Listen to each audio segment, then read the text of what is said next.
ఈ యొక్క దినమున మనము పరిశుద్ధాత్మీయతల ఆనందంలోనికి ప్రవేశించుడే అని వర్తమానము మనం నేర్చుకోబోతున్నాము. ఆయన నామానికి మహిమ కలుగును. హల్లెలూయా, హల్లెలూయా.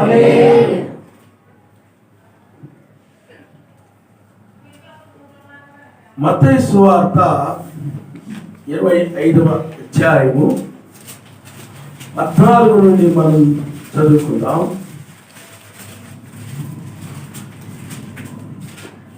పరలోక రాజ్యము ఒక మనుష్యుడు దేశాంతరమునకు ప్రయాణమై తన దాసులను పిలిచి తన ఆస్తిని వారికి అప్పగించినట్లును అతడు ఒకనికి 5 తలాంతులను ఒకరికి 2 ఒకరికి 1 ఎవరి సామర్థ్యము చొప్పున వారికి ఇచ్చి వెంటనే దేశాంతరము పోయిను.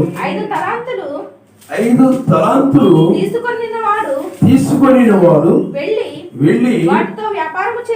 వాటితో వ్యాపారము చేసి మరి 5 తలాంతులు సంపాదించెను. అలాగుననే 2 తీసుకొని వాడు మరి 2 సంపాదించెను. అయితే ఒక తలాంతు తీసుకొని వాడు వెళ్ళి భూమి త్రవ్వి తన యజమానుని సొమ్ము దాచిపెట్టెను. బహుకాలమైన తరువాత ఆ దాసుల యజమానుడు వచ్చి వారి యొద్ద లెక్క చూచుకొనెను. అప్పుడు 5 తలాంతులు తీసుకొని వాడు మరి 5 తలాంతులు తెచ్చి అయ్యా నీవు నాకు 5 తలాంతులు అప్పగించితివే, అవియుగాక మరి 5 తలాంతులు సంపాదించితినని చెప్పెను. అతని యజమానుడు బడా నమ్మకమైన మంచి దాసుడా, నీవు ఈ కొంచెములో నమ్మకముగా ఉంటివి, నిన్ను అనేకమైన వాటి మీద నియమించెదను. నీ యజమానుని సంతోషములో పాలు పొందుమని అతనితో చెప్పెను. అలాగే 2 తలాంతులు తీసుకుని వాడు వచ్చి అయ్యా నీవు నాకు 2 తలాంతులు అప్పగించితివి, అవియుగాక మరి 2 తలాంతులు సంపాదించితినని చెప్పెను. అతని యజమానుడు బడా నమ్మకమైన మంచి దాసుడా, నీవు ఈ కొంచెములో నమ్మకముగా ఉంటివి, నిన్ను అనేకమైన వాటి మీద నియమించెదను. నీ యజమానుని సంతోషములు పాలు పొందమని అతనితో చెప్పెను. తరువాత ఒక తలాంతు తీసుకొని వాడు వచ్చి అయ్యా నీవు విత్తని చోట కోయవాడును, చల్లని చోట పంట కూర్చుకునేవాడునైనా పంట కూర్చుకునేవాడునైనా కఠినుడు అని నేను ఎరుగుదును గనుక నేను భయపడి వెళ్ళి నీ తలాంతును భూమిలో దాచిపెట్టి ఇదిగో నీది నీవు తీసుకోమని చెప్పెను. అందుకు అతని యజమానుడు వారిని చూచి సోమరమైన చెడ్డదాసుడా, నేను విత్తని చోట కోయవాడను, చల్లని చోట పంట కూర్చుకొని వాడనని నీవు ఎరుగుదువా? అట్లయితే నీవు నా సొమ్ము సహకారుల యొద్ద ఉంచవలసి ఉండెను. నేను వచ్చి వడ్డీతో కూడా నా సొమ్ము తీసుకునేందునే అని చెప్పి ఆ తలాంతును వారి యొద్ద నుండి తీసివేసి 10 తలాంతులు గలవానికి ఇయ్యుడి. 10 తలాంతులు గలవానికి ఇయ్యుడి. కలిగిన ప్రతి వానికి ఇయ్యబడును. అతనికి సమృద్ధి కలుగును.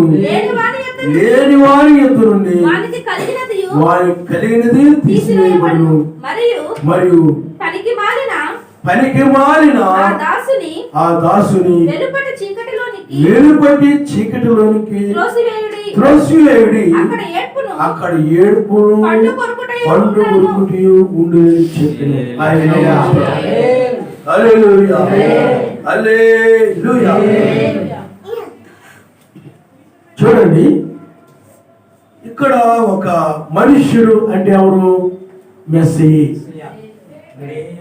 ఆయన 2000 సంవత్సరాల క్రితం ఆయన భూమి మీదకి ఆయన వచ్చాడు. కలవరి శిలువలో ఆయన వధువు కొరకై ప్రాణం పెట్టాడు. ఆయన తిరిగి లేచాడు. ఆయనే తన దాసులను పిలిచి అపోస్తులని, ప్రవక్తలని, ఇలాగా 5 రకాల పరిచయంలో ఉన్న వారిని అందరూ కూడా ఆయన పిలిచి ఆయన ఏం చేశాడనంటే తన ఆస్తిని వారికి అప్పగించాడు. అంటే ఆ పరిచర్యకు సంబంధించి అందుకే మెస్సియా ఉంటాడండి. ఒక సందర్భంలో ఆయన పని చేయడమే నాకు ఆహారం అంటాడు. కాబట్టి వారికి ఆయన పని చేయడమే ఆస్తి. ఆయన నామనిస్తాం. హల్లెలూయా. అది ఎక్కడ ఉంటుందంటే మనము మార్కు సువార్త 13వ అధ్యాయము 34వ వచనం మనం చూద్దాం. ఒక మనుష్యుడు తన దాసులకు అధికారం ఇచ్చి ప్రతి వానికి వాని పని నియమించి మెలకుగా నుండమని ద్వారపాలకునికి ఆజ్ఞాపించి ఇల్లు విడిచి దేశాంతరం పోయినట్టే ఆ కాలమును ఇంటి యజమానుడు పొద్దుకి వచ్చును, అర్ధరాత్రి వచ్చును, ఓడిపోయినప్పుడు వచ్చును, తెల్లవారినప్పుడు వచ్చును, ఎప్పుడు వచ్చును మీకు తెలియదు. ఆయన అకస్మాత్తుగా వచ్చి మీరు నిద్రపోవచ్చు చూచునేమో. కనుక మీరు మెలకువగా నుండి నేను మీతో చెప్పుచున్నది అందరితోనూ చెప్పుచున్నాను, మెలకువగా నుండెను. ఆయన అంటే తలాంతులు ఇచ్చాడంటే ఏం చేశాడు? ఇక్కడ వాళ్ళకి ఆయన వారి పనులని వారికి ఆయన అప్పగించాడు. ఆయన హల్లెలూయా. అందుకే ఒక మనుష్యుడు తన దాసులకు అధికారం ఇచ్చి ప్రతి వానికి వాని పని నియమించాడు. ఆయన తలాంతులు అంటే ఏమిటి? ఆయన యొక్క పనులు ఇవ్వడమే తలాంతు. కొంతమందికి బోధించేటువంటి తలాంతు, పరిచర్య చేసే తలాంతు, ఇలాగూ అంటే సువార్త ప్రకటించే తలాంతు, ఇలాగ కాపురులని, ఉపదేశకులని, అలాగే అపోస్తులకి, అలాగే స్త్రీలు ఆ పరిచర్య చేయడము, పురుషులు పరిచారకులుగా ఉండడము, ఇలాగా ఆయన పనులు అప్పగించాడు. ఆయన మీరు అర్థమైందా? ఆ పనులు ఆయన అప్పగించాడు. అవే తలాంతులు ఇవ్వడం అంటారు. ఒకరికి బోధించే తలాంతు, ఒకరు పరిచర్య చేసే తలాంతు, ఇంకొకరు పాటలు పాడే తలాంతు, ఇంకొకరికేమో ఆయన యొక్క కార్యాలు చేసే తలాంతు. ఇలాగూ ఆయన పనులు అప్పగించాడు. ఆ పనులు అప్పగించి ఆయన ఏం చేశాడంట? దేశాంతరము పోయేను అని ఉంటుంది. ఆయన అందుకని అతడు ఒకరికి 5 తలాంతులను, ఒకరికి 2, ఒకరికి 1 ఎవరి సామర్థ్యం చొప్పున వారికి ఇచ్చి ఆ పనులు నియమించి వెంటనే దేశాంతరము పోయేను. ఆయన ఆ తలాంతులు ఇచ్చి ఆయన ఏం చేశాడు చెప్పండి?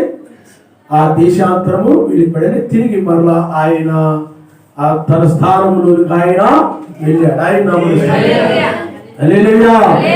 ఆయనే మెస్సయ్యా. వారికి పనులు ఆయన నియమించి ఆయన వెళ్ళిపోయాడు. వెళ్ళిపోయి మీ పనులు మీరు చేయండి, మీ పనులు మీరు చేయండి, మీకు అప్పగించిన పనులు మీరు వాటిని బాగా డెవలప్ చేయండి, అభివృద్ధి చేయండి అని తెలియజేశాడు. ఆయన నామమున హల్లెలూయా, హల్లెలూయా. అందుకనే ఆ యొక్క తలాంతులను పుచ్చుకొని వారు అందులో ఇద్దరు, అంటే 5 తలాంతులు తీసుకున్న వ్యక్తి ఉన్నాడు, 2 తలాంతులు తీసుకున్న వ్యక్తి ఉన్నాడు. వారు తమకు ఇవ్వబడిన దాన్ని వాళ్ళు అంతటితో అలా ఉండకుండా దానిని వాళ్ళు ఆ తలాంతుని, ఆయన ఇచ్చినటువంటి తలాంతుని ఉపయోగించారు. ఉపయోగించడం ద్వారా అనేక మంది ఆ యొక్క వర్తమానాల్లోనికి వచ్చారు, ఆ పరిచర్యలోకి వచ్చారు, ఆయన కార్యాల్లోకి వచ్చారు. హల్లెలూయా. అందులో 1 తలాంతు పొందిన వ్యక్తి ఉన్నాడు. అతడైనట్లయితే దాన్ని ఏమీ ఉపయోగించాలి. అందుకని అతడిని స్వామరి, అందుకని 26వ వచనంలో స్వామరి అయిన చెడ్డదాసుడా అని. వీళ్ళ దగ్గరకు వచ్చేసరికి ఏమన్నాడనండి, నమ్మకమైన నమ్మకమైన మంచి దాసుడా. అందుకనే నిన్న మనం నేర్చుకున్నాం, నమ్మకమైన వధువు ఎవరు. అలాగే స్వామి చెడ్డదాసుడు, చెడ్డ వధువు ఎవరు, సోమరిపోతుంది. ఆయన ఇచ్చిన తలాంతుని ఏమాత్రము కూడా ఆయన అప్పగించిన పనిని చేయకుండా సోమరితనంగా ఉన్నటువంటిది. మిగతా వాడు అయినట్లయితే సర్వశక్తిమంతుడు అప్పగించిన పనిని నమ్మకంగా వాడు జరిగించారు. ఆయన ఇచ్చిన తలాంతును నమ్మకంగా దానికోసం చురుకుగా వాళ్ళు కష్టపడ్డారు, శ్రమ పడ్డారు, నిందలు పడ్డారు, అవమానాలు మోసారు. ఇవన్నీ కూడా భరిస్తూ ఆయన యొక్క కార్యములను, ఆయన ఇచ్చిన తలాంతుని వాళ్ళు సద్వినియోగం చేశారు. ఆయన కానీ స్వామినైతే సర్వశక్తిమంతుడు ఇచ్చినటువంటి తలాంతుని ఏ మాత్రమే కూడా ఉపయోగించకుండా అతను సోమరిపోతాయి. ఆయన ఇచ్చినట్లుగానే అలా ఉన్నాడు, కానీ దాని వలన ఏమీ లేదు ప్రయోజనం. అతను ఏమి ప్రయోజనం పొందలేదు. ఇచ్చిన తలాంతు వల్ల అతను ఏ ప్రయోజనాన్ని ఏమి సర్వశక్తిమంతుడి విషయంలో ఆయన ఏమి చేయలేదు. అతను సర్వశక్తిమంతుడి కొరకు అతను ఏమి చేయలే. సోమరిపోతూ శుభ్రంగా తినేసి ఆ మనసు మీద దొరిలాడు ఈనాడు కూడా.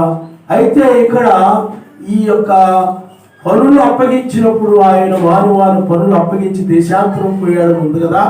కాబట్టి వారి పనులు ఆయన ఎవరికి అప్పగించాడు? ఆయన సమాజంలోని వారికే ఆయన అప్పగించాడు. అందుకనే వధువు సంఘాలు ఇప్పుడు బ్రహ్మం గారు వర్తమానం ఉంది. బ్రహ్మం గారికి ఆయన ఒక తలాంతుని ఇచ్చాడు, వరాలు ఇచ్చాడు, హృదయరహస్యాలు చెప్పడం అయింది. అలాగే సర్వశక్తిమంతుడు ఇచ్చిన తలాంతును బట్టి అతను ఆయన శ్రమ పడ్డాడు, ప్రయాసపడ్డాడు, సువార్త ప్రకటించాడు. అలాగే 5 రకాల పరిచర్యలు ఉన్నవారు కూడా ఉన్నారు.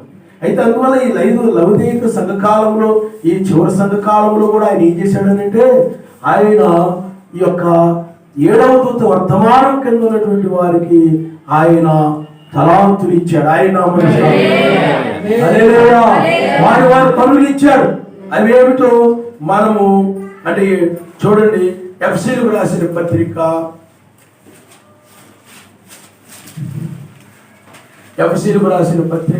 4వ అధ్యాయం 13వ వచనము, పరిశుద్ధులు సంపూర్ణులు మెస్సయ్య శరీరము క్షేమాభివృద్ధి చెందుటకును పరిచర్య ధర్మము జరుగుటకును ఆయన కొందరిని అపోస్తలులు గాను, కొందరిని ప్రవక్తలను గాను, కొందరిని సువార్తికులు గాను, కొందరిని కాపరులు గాను, ఉపదేశకులు గాను నియమించెను. ఆయన హల్లెలూయా.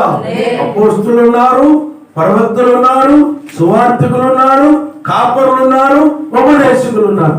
ఆ విధంగా ఒక్కొక్క తలాంతును ఆయన ఇచ్చాడు. అలాగే తలాంతులు ఇచ్చాడు. ఇందులో అందరికి తలాంతులు ఇచ్చాడు. కాబట్టి 5 రకాల పరిచర్యలో ఆయన యొక్క తలాంతులు పొందిన వారు ఉన్నారు. కానీ వారిలో నమ్మకమైన వారు ఉన్నారు, నమ్మకంగా పనిచేసిన వారు ఉన్నారు. అంటే ఒక ఏలియా వలె, మోషే వలె, దావీదు వలె, దానియేలు వలె నమ్మకంగా పనిచేసిన వారు ఉన్నారు. అలాగే అబద్ధమైన అనగా సోమరితనముగా ఉన్నవారు ఉన్నారు, చెడ్డవారు కూడా ఉన్నారు.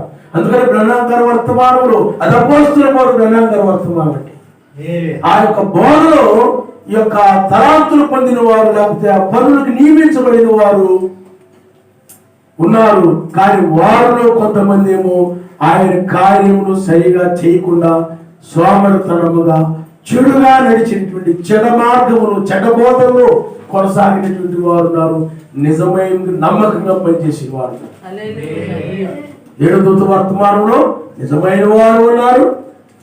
ఏమండి అంటే నమ్మకంగా పనిచేసిన వారు ఉన్నారు.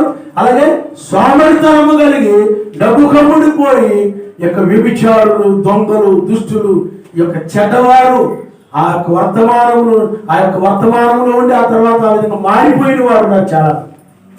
ఇలాగా ఈ యొక్క 7వ దూత వర్తమానం క్రింద నిజమైన వధువు ఉన్నది, అనగా నమ్మకమైన వధువు ఉన్నది, సోమరితనము కలిగిన వధువు కూడా ఉంది.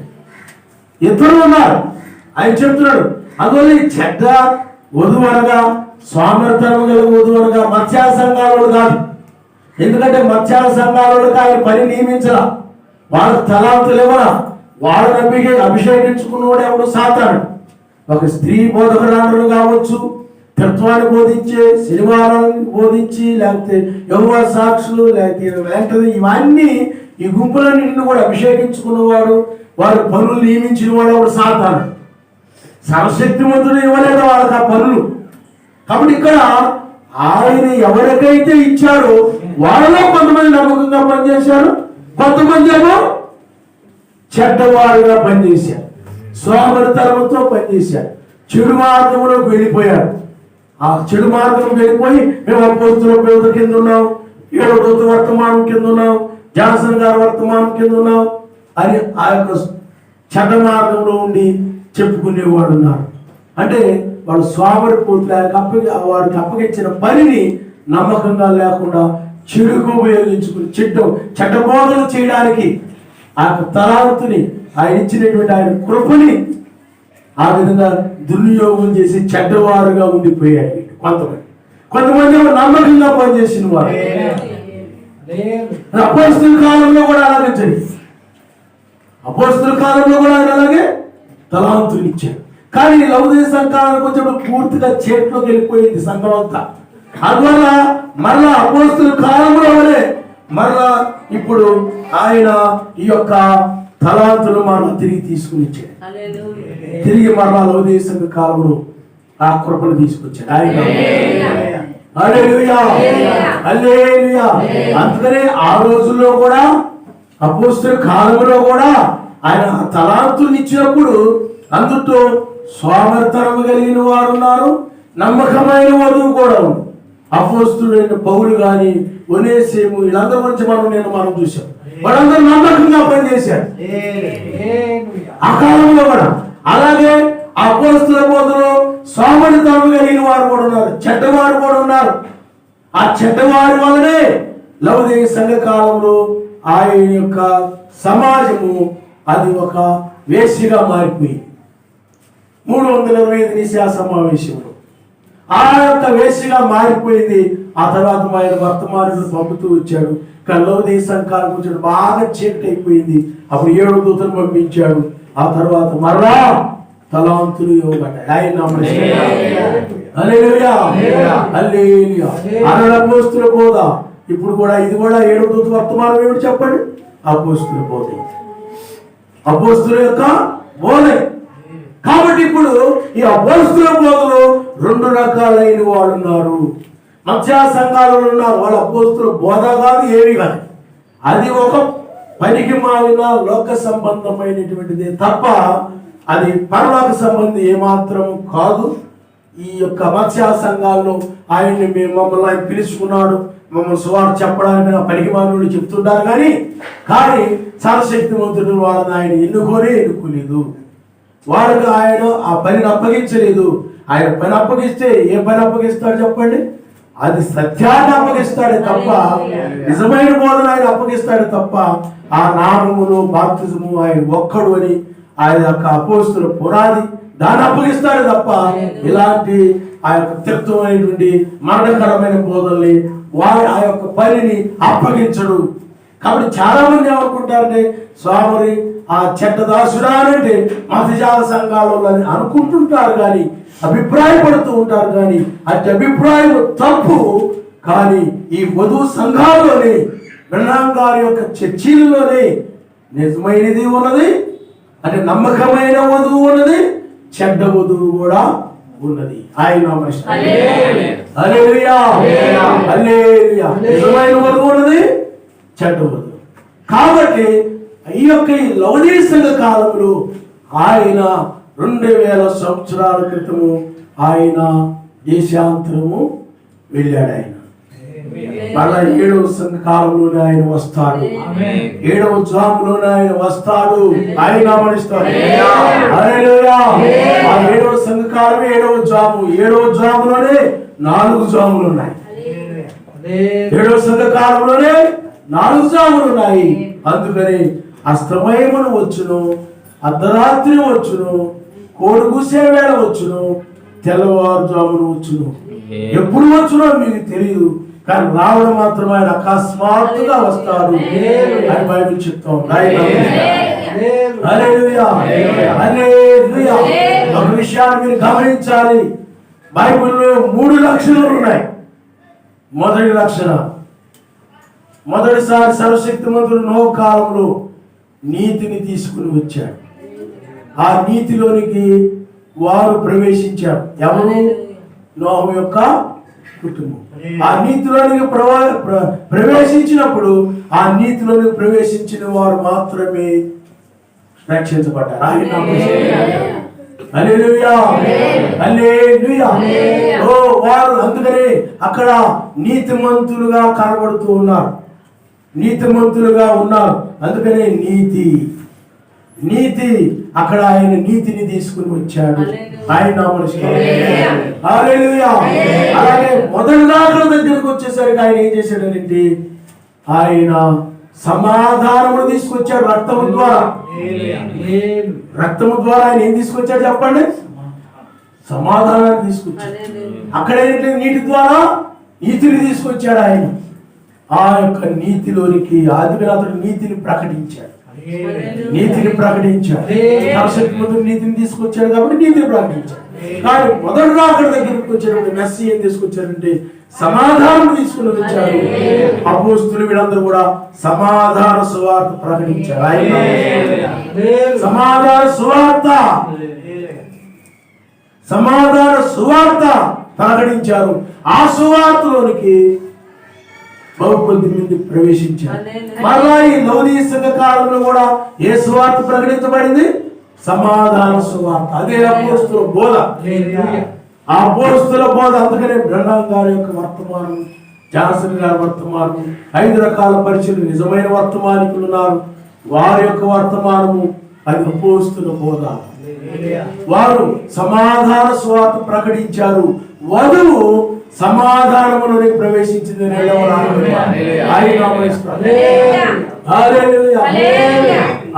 ఆ మొదటి రాకడ ద్వారా సమాధానంలోకి ప్రవేశించింది. ఎందుకంటే మొదటి రాకడ సమాధానం వచ్చింది, కానీ రెండవ రాకడ దగ్గరకు వచ్చినప్పుడు ఇప్పుడు మనము నుండి కాలము, ఇప్పుడు ఆయన ఈ తెల్లవారుజామున దేనికి తీసుకొచ్చాడు చెప్పండి? వేకు నక్షత్రంగా వచ్చిన ఆయన పరిశుద్ధాత్మ ఆనందాన్ని తీసుకొచ్చాడు. ఆయన హల్లెలూయా, హల్లెలూయా. న్యాయాధిపతి తన వధువుకేమో పరిశుద్ధాత్మ ఆనందాన్ని తీసుకొచ్చాడు. అందుకని ఇక్కడ ఆయన ఏమంటున్నాడు చెప్పండి? వేకు నక్షత్రముగా వచ్చిన ఆయనే న్యాయాధిపతి. ఇప్పుడు లెక్క చూసే పనిలో ఉన్నాడు ఆయన. నేను అప్పగించిన పనిని ఎవరు కరెక్ట్ గా చేశారు, ఎవరు కరెక్ట్ గా చేయలేదు. ఇప్పుడు ఆయన న్యాయాధిపతిగా ఉన్నాడు. న్యాయాధిపతి ఎవరైతే ఆయన అప్పగించిన పనిని నమ్మకంగా చేశారో వారిని ఆయన ఏమన్నారంటే యజమాని యొక్క సంతోషములోనికి ప్రవేశించుడి. హల్లెలూయా. అందుకనే రణాంగార వర్తమానంలో నమ్మకమైనటువంటి వారు కొద్దిమంది ఉంటారు. ఈ సోమరిపోతులు చెడ్డదాసులు చాలా మంది ఉంటారు.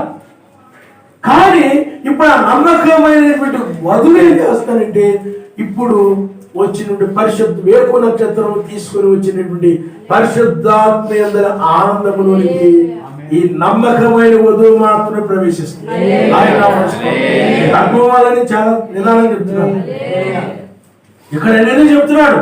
చూడండి, ఇక్కడ ఆయన ఏమంటున్నాడంటే నీవు కొంచెములో నమ్మకముగా ఉంటివి, నిన్ను అనేకమైన వాటి మీద నియమించితిని, నీ యజమాని సంతోషంలో పాలు పొందుమని అతనితో చెప్పిన. ఈ యజమాని యొక్క సంతోషంలో పాలు పొందమని ఆయన చెప్పాడు. యజమాని యొక్క సంతోషంలో పాలు పొందమని. కాబట్టి ఇక్కడ మనము ఈ చివరి కాలంలో మనము న్యాయాధిపతిగా ఆయన తీర్పు దినములో యొక్క తీర్పు సింహాసనం మీద ఉండి ఆయన వధువుని ఇప్పుడు ఎక్కడికి ప్రవేశింపజేస్తాడు చెప్పండి? పరిశుద్ధాత్మ యందలి ఆనందములో. హల్లెలూయా, హల్లెలూయా. అందుకనే నోకాలంలో నీతిలోనికి ప్రవేశించారు, వారు మాత్రమే రక్షించబడ్డారు. అలాగే మొదటి అక్కడ దగ్గరకు వచ్చేటప్పటికి సమాధానము వచ్చింది. ఆ సమాధానంలోనికి ఆయన వధువు ప్రవేశించింది. ఆ మొదటి అక్కడ. రెండవ అక్కడ దగ్గరకు వచ్చేటప్పటికి ఇప్పటికి ఆయన వధువు దేనిలో ప్రవేశించి చెప్పండి? పరిశుద్ధాత్మ యందలి ఆనందము. అదే ఆయన రాజ్యము. ఇది సమాధానము, పరిశుద్ధాత్మ యందలి ఆనందం. ఇప్పుడు నువ్వు దేనిలో ప్రవేశిస్తున్నావు? పరిశుద్ధాత్మ యందలి ఆనందం అంటే నీతి, సమాధానము, పరిశుద్ధాత్మ యందలి ఆనందం. కాబట్టి మొదటి రాకడలో నీ సమాధానం వచ్చింది, అలాగే నీతి కూడా వచ్చింది. నీతి, సమాధానం వచ్చింది. ఇప్పుడు పరిశుద్ధాత్మ యందలి ఆనందము. కాబట్టి ఇప్పుడు ఆయన వధువు ఎక్కడికి ప్రవేశిస్తా ఉందండి? పరిశుద్ధాత్మ యందలి ఆనందంలో ప్రవేశిస్తుంది. మెస్సీ భూమి మీదకి రావడం వల్ల నీతి వచ్చింది, ఆయన నీతిమంతుడు. తర్వాత సమాధానం వచ్చింది, ఇప్పుడు పరిశుద్ధాత్మ యందలి ఆనందం. అందులో నమ్మకంగా ఎవరైతే ఉన్నారో, ఎవరైతే ఆయన యొక్క పనులను నమ్మకంగా చేశారో వారు ఇప్పుడు ఈ పరిశుద్ధాత్మ ఆనందములోనికి ప్రవేశిస్తారు. అప్పుడు పరిశుద్ధాత్మ ఆనందంలో ప్రవేశించి పరిశుద్ధాత్మ ఆనందిస్తూ ఉంటారు. అంటే యజమానిని బట్టి ఆనందిస్తూ ఉంటారు, మెస్సీని బట్టి ఆనందిస్తూ ఉంటారు, వేకు నక్షత్రాన్ని బట్టి, ఆ నీతి, సమాధానం, పరిశుద్ధాత్మ ఆనందం కలిగిన ఆ రాజ్యాన్ని బట్టి నమ్మకమైన వారు అంటే ఎవరు అంటే సర్వశక్తిమంతుడు ఒక్కడని ఎరిగి ఆయన నామములో బాప్తిసం పొందిన చేత కడగబడినటువంటి వారు, నమ్మకమైనటువంటి వారు. వీరు ఆయన అపోస్తలుల బోధ సవాసమును కలిగి ఉన్నటువంటి వారు. వీరు పరిశుద్ధాత్మ ఆనందములోనికి ఈ తెల్లవారుజామును ప్రవేశిస్తారు. 1996 నుండి తెల్లవారుజాము ఆరంభమైంది. కాబట్టి ఇప్పుడు ఆయన ఏం తీసుకొచ్చాడు అంటే పరిశుద్ధాత్మ ఆనందాన్ని తీసుకొచ్చాడు. అప్పుడైతే సమాధానాన్ని తీసుకొచ్చాడు. ఇప్పుడు దీన్ని ఎవరైతే పొందుకుంటారో ఈ వర్తమానం ద్వారా, వేకుచుక్క వర్తమానం ద్వారా ఏమర్థం చెప్పండి? పరిశుద్ధాత్మ ఆనందం వచ్చింది. ఆనందిస్తూ ఉంటాం. అందుకని ఆ జ్ఞానులు ఆ యొక్క నక్షత్రాన్ని చూసి అచారణ భర్తలైపోయారు. ఆనందం వచ్చేసింది వారికి. కారణం ఎందుకనంటే మెస్సీని కలుసుకోబోతున్నావు, ఆయన్ని నువ్వు కూడా ఆయన ఎదుర్కోబోతున్నావనండి. ఆయన ఎందుకు నీకు ఆనందం కలుగుతుంది. లోకానందాలన్నీ నీకు పోతాయి. ఇంతకు ముందు నీ లోకానందాలు నీలో ఉండొచ్చు, అవి నశించే ఆనందాలు, అవి తాత్కాలికమైన ఆనందాలు, అవి మర్త్యమైన ఆనందాలు. ఆ ఆనందాలన్నీ కూడా నీలోకి పోయి ఈ వేకు నక్షత్రము నీ హృదయంలో ఉదయించినప్పుడు ఆ నక్షత్రాన్ని బట్టనుగా ఆ పరిశుద్ధాత్మను బట్టి ఆనందిస్తూ ఉంటావు. అందుకు ఆయన అంటున్నాడు, ఇదిగో బలా నమ్మకమైన మంచి దాసుడా, నీవు కొంచెములో నమ్మకముగా ఉంటివి, నిన్ను అనేకమైన వాటి మీద నియమించుకుని నీ యజమాని సంతోషములు పాలు పొందమని అతనితో చెప్పాను. హల్లెలూయా. ఇప్పుడు నువ్వు ఎక్కడ ప్రవేశించాలి చెప్పండి? పరిశుద్ధాత్మ ఆనందములు. ఎల్లప్పుడూ ఆనందము నా యావే నాకిచ్చెను, స్తుతించు స్తుతించు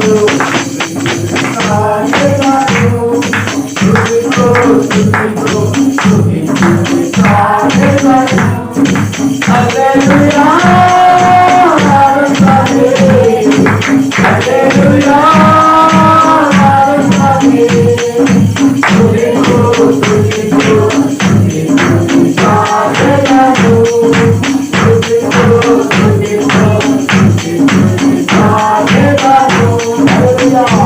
హల్లెలూయా కాబట్టి పరిశుద్ధాత్మ యందు ఆనందించేది ఆయన వధువు.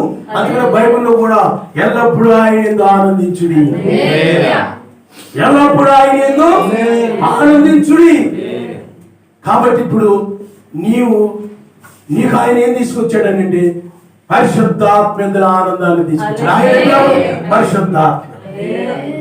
ఆయన అంటే ఎవరు చెప్పండి? పరిశుద్ధాత్మ. ఆయనే సత్యస్వరూపి ఆత్మ. కాబట్టి ఇప్పుడు నువ్వు దేవుని బట్టి ఆనందిస్తూ ఉంటావు, ఆయన బట్టి నువ్వు ఆనందిస్తావు.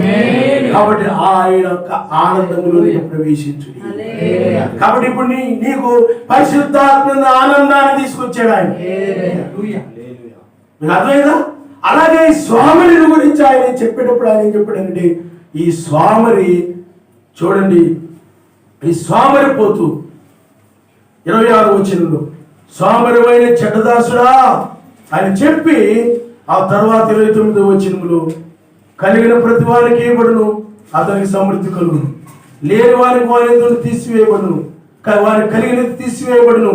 మరి 30 వచనములు మరియు పనికి మాలిన దాసుని వేలుపట్టి చీకటిలోనికి త్రోసివేయుడి.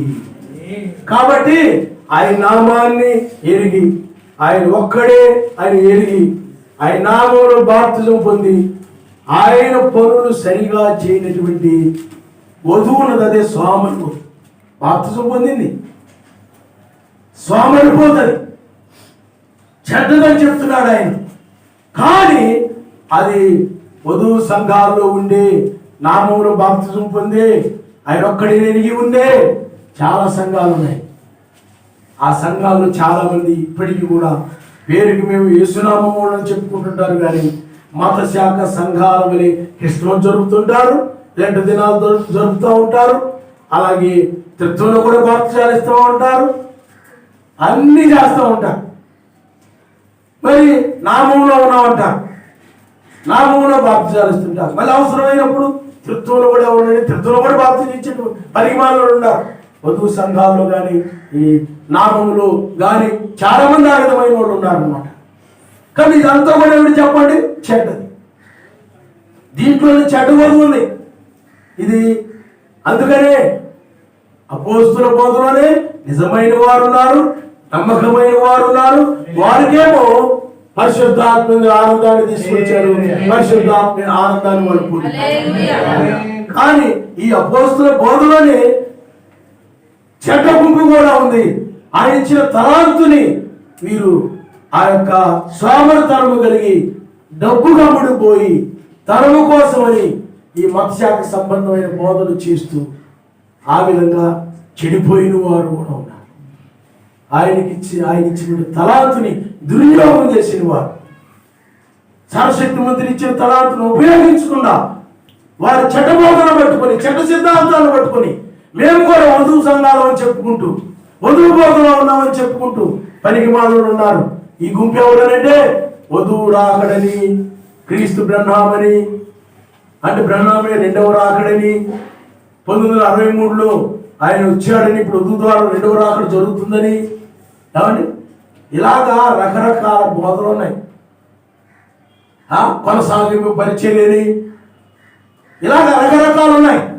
ఇలాగ దుర్బోధనలోకి వెళ్ళిపోయారు. దుర్బోధలు, తప్పుడు బోధలు తీసుకొచ్చిన వాళ్ళు ఉన్నారు. రంగం గారు వర్తమానంలోని కొంతమంది ఆ వర్తమానాన్ని అపార్థం చేసుకొని ఆ వర్తమానాన్ని తప్పుగా తీసుకొని ఈ పనికిమాలిన బోధకులు కొంతమంది ఉన్నారు.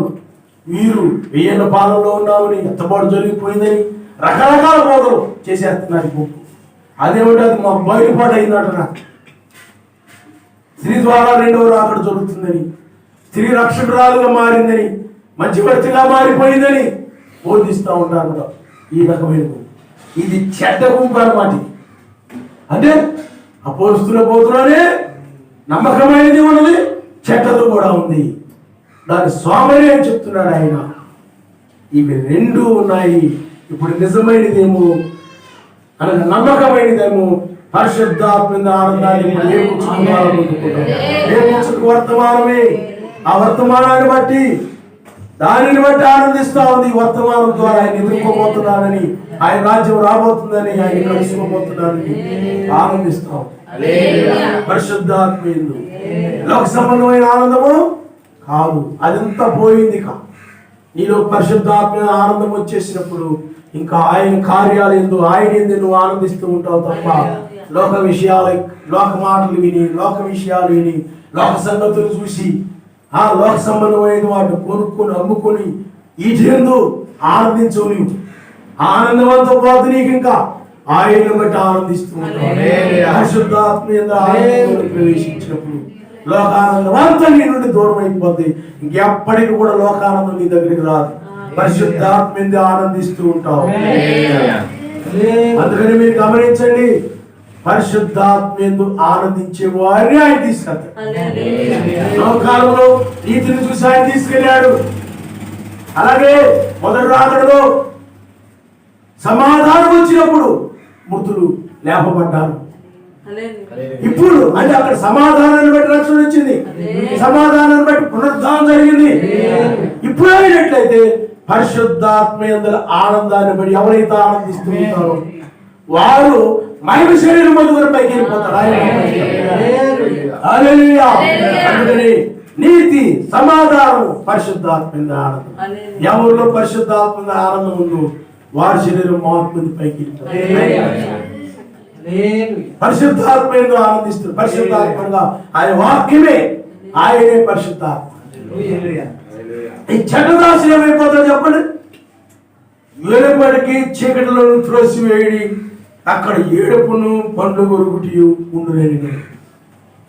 కాబట్టి ఇప్పుడు చెడ్డదాసులు చీకట్లో అంటే శిరబంధాలు తొలిసివేయబడతారు, ఉగ్రతలను తొలిసివేయబడతారు. కారణం ఏమిటంటే అతడు స్వామర్థనం వలన దుర్బోధనకు అమ్ముడు పోయి, దుర్బోధన వైపు తిరిగిపోయి అతడు వంకర బోధలు చేశాడు, చెడ్డ బోధలు చేశాడు. అందువల్ల అతడు చెడ్డ బోధకుడు, అతడు చెడ్డ క్రియలు కలిగిన వాడు, చెడ్డ ఆలోచనలు కలిగిన వాడు, చెడ్డ లోకంతో కలిసిపోయాడు అతడు. అలాంటి వృధు సంఘాలను చెప్పుకుంటూ అలాంటి గుంపు ఉంది.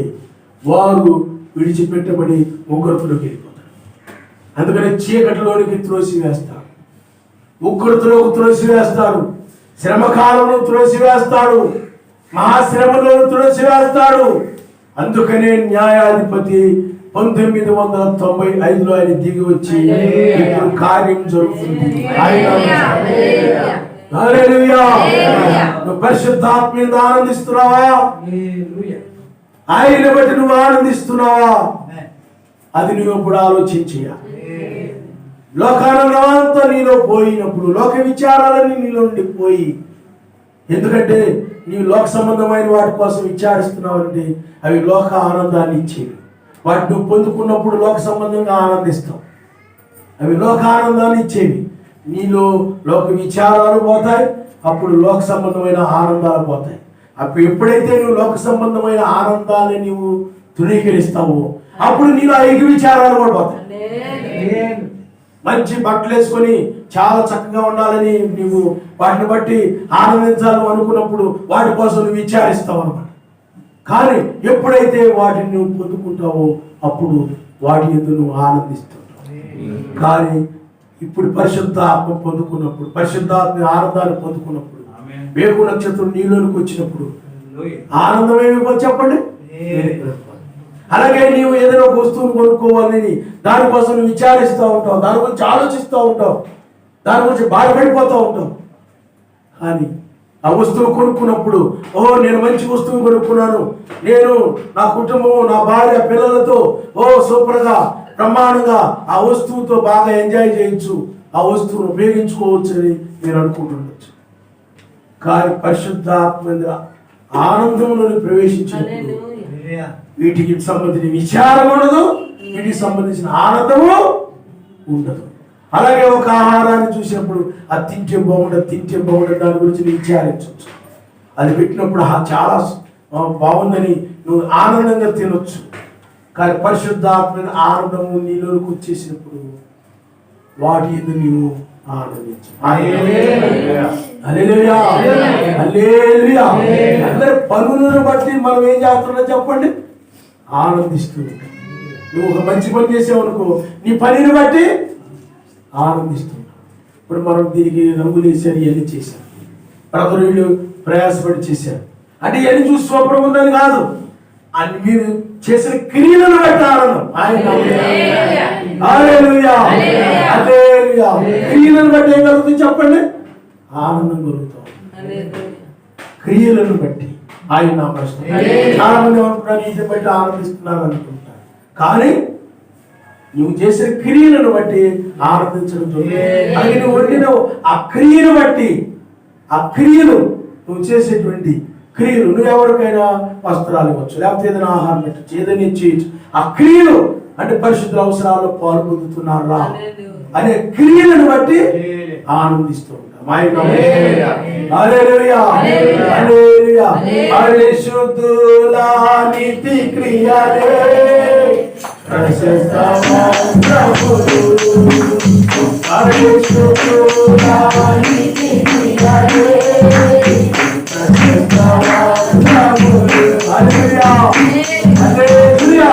కాబట్టి నీ ఆనందము పరలోక సంబంధమైనటువంటి ఆనందము, పరలోక సంబంధమైన ఆనందాన్ని, ఆ సంతోషాన్ని ఆయన నీకు తీసుకుని వచ్చాడు. కాబట్టి దీనిని బట్టి నువ్వేం చేస్తున్నావు, పరిశుద్ధాత్మను బట్టి, వేగు నక్షత్రమును బట్టి, ఆయన మధ్య ఆకాశంలో కలుసుకోబోతున్న దానిని బట్టి, మహిమ శరీరం ధరించుకోబోతున్న దానిని బట్టి నువ్వు ఆనందిస్తున్నావు. ఎవరైతే పరిశుద్ధాత్మ ఆనందిస్తూ ఉంటారో, ఆయన ఆనందిస్తూ ఉంటారు.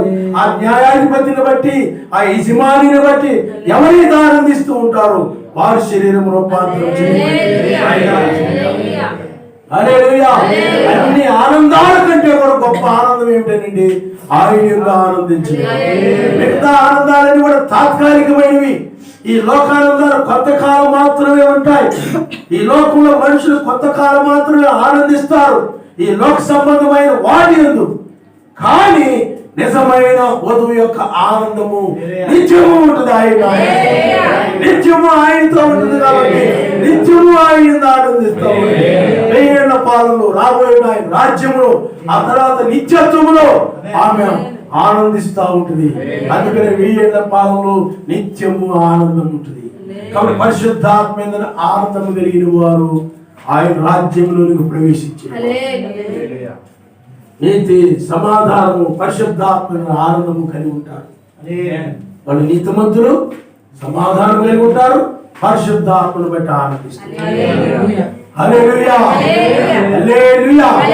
కానీ ఈ యొక్క చెడ్డదాసులు క్రియలు లేవు, సత్క్రియలు లేవు, స్వామరి. కానీ ఇతడు ఎక్కడికి వెళ్ళిపోతాడు చెప్పండి, ఉగ్గొడుతులోకి వెళ్ళిపోతాడు, ఉగ్గొడుతులోకి వెళ్ళిపోతాడు, శ్రమల్లోకి వెళ్ళిపోతాడు. భయంకరమైనటువంటి శ్రమలు, అవి చెప్పడానికి నా దగ్గర మాటలు లేవన్నారు భక్తులు. అంత భయంకరంగా ఉండబోతున్నాయి. ఎందుకంటే ఆయన మాటకు రాబడినటువంటి వారు, ఆయన మాట విననటువంటి వారు,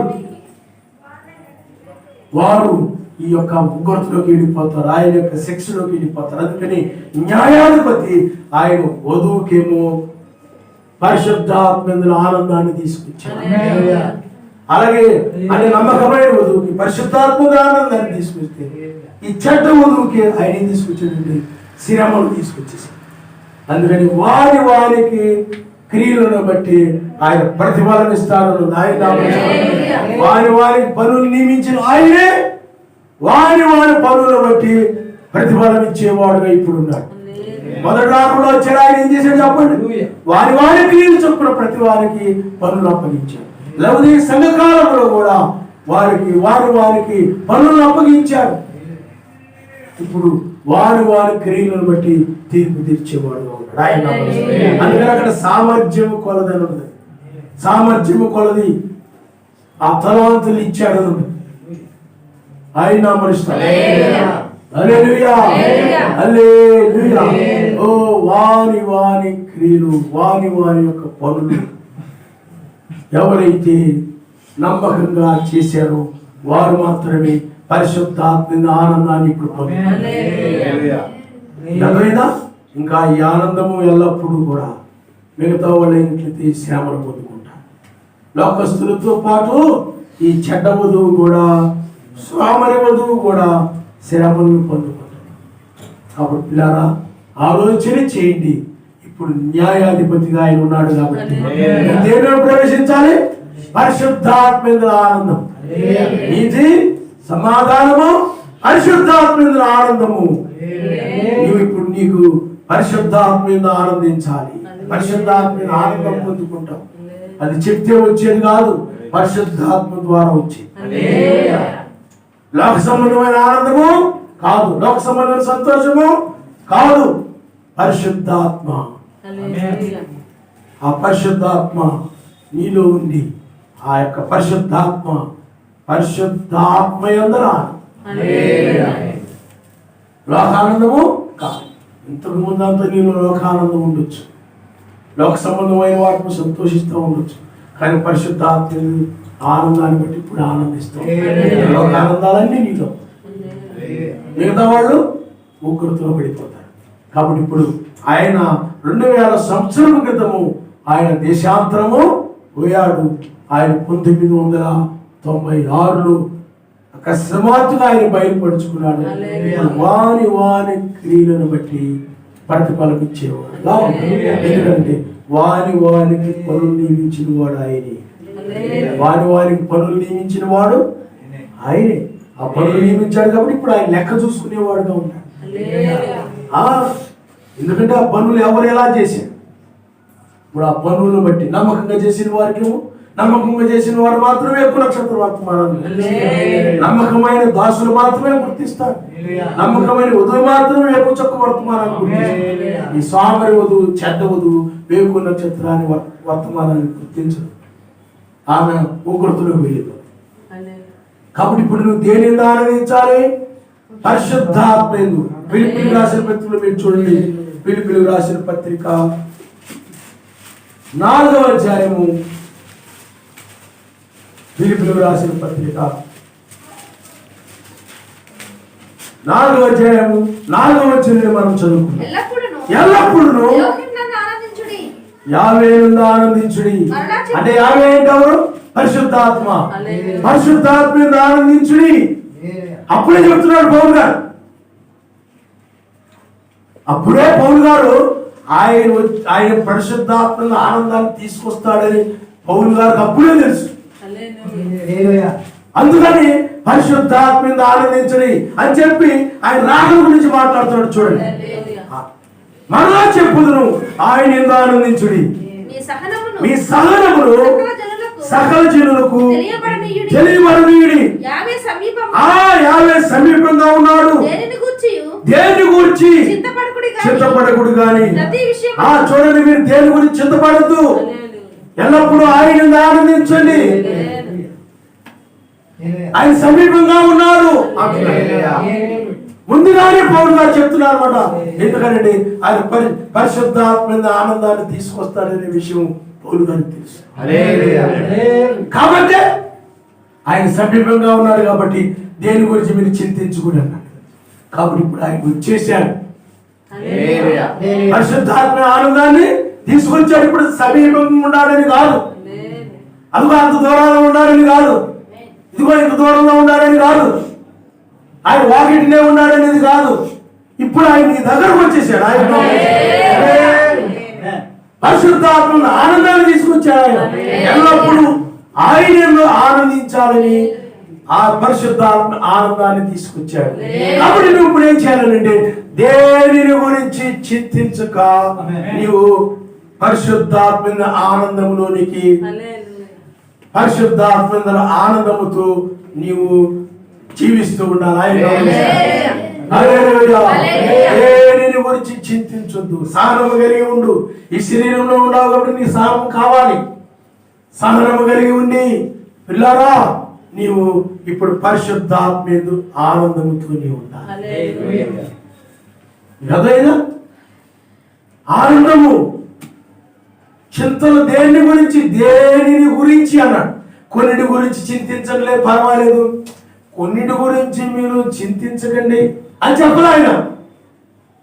దేనిని గురించి కూడా నువ్వు చింతించొద్దు.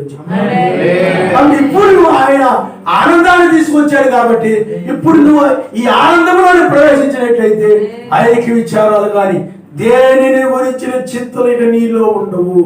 మనుషుల లోకంలో ఉద్యోగాల గురించో, పదవుల గురించో, ధనము గురించో, వస్తువుల గురించో, లేకపోతే ఆ యొక్క కుటుంబాన్ని గురించో, లేకపోతే ఈ లోకంలో దేనొక దాని గురించి మనుషులు విచారిస్తూ ఉంటారు లోక సంబంధమైన వాటిని బట్టి. ఇక్కడ వాక్యం చెప్తుందంటే దేనిని గురించి నువ్వు చింతించు.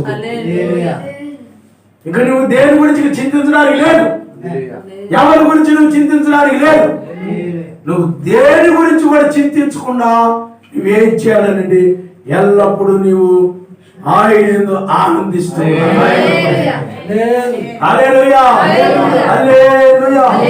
మరి చింతించకపోతే మరి ఎలా చేయాలి, మరి ఏ విధంగా మనం చేయగలం? మరి బైబిల్ ఏం చెబుతానండి, మీరు చూడండి. మనము 1 పేతురు రాసిన పత్రిక, 1 పేతురు రాసిన పత్రిక 5వ అధ్యాయం 5వ అధ్యాయం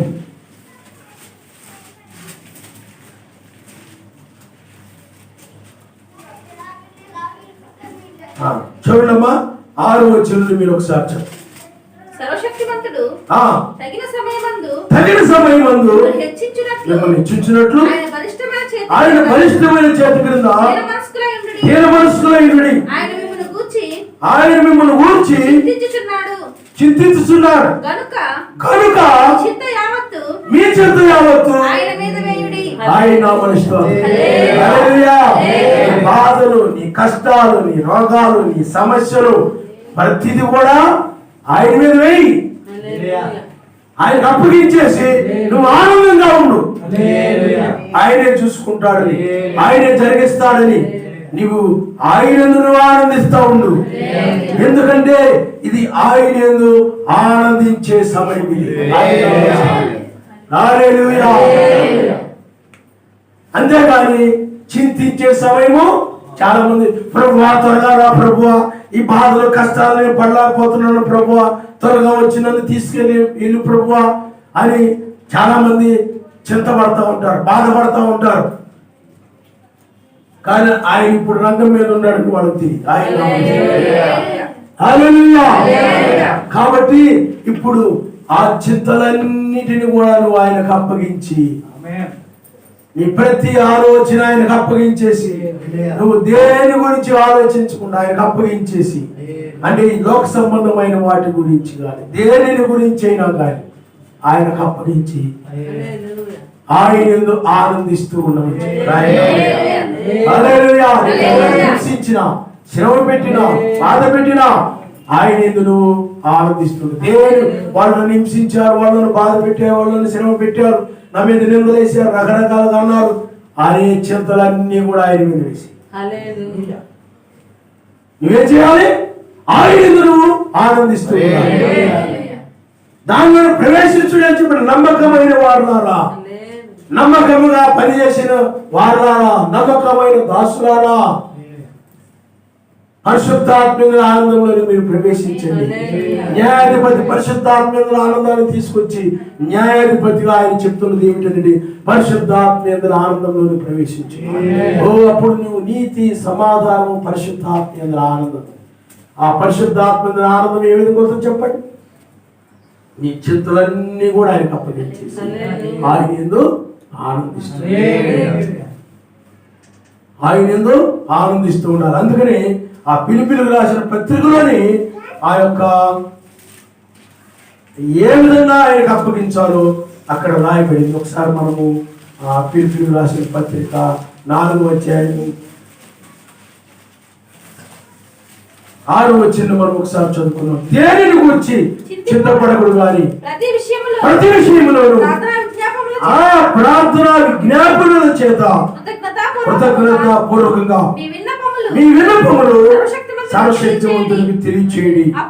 అప్పుడు సమస్త జ్ఞానమునకు మించిన సర్వశక్తిమంతుని సమాధానము యెహోవా మెస్సీ వలన మీ హృదయములకు మీ తలంపులకును కావలి